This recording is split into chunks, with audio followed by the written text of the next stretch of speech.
Working on a 4th gen 4Runner here. Taking off the door panel. Actually taking off because I need to replace this door keeper.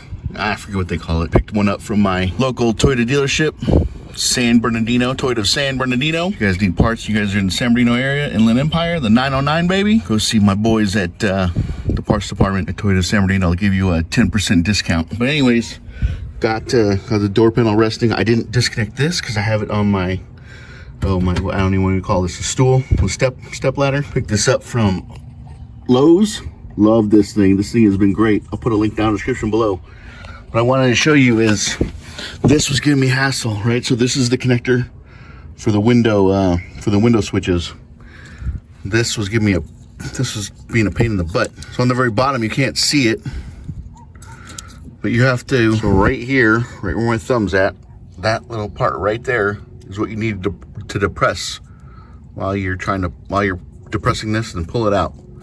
All right, so it's right down there, that little part. Kind of hard to see when the door panel's on because it sits on the very bottom towards the ground. So this sits on the bottom.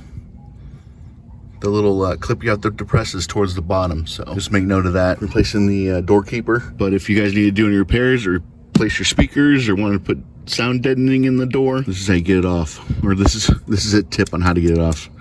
This gave me the most hassle. Just make sure you get this clip pressed in and then pull it out. Okay, so they call it a front door check assembly, 68620-35020. For those of you who cannot read, fits both driver and passenger side doors.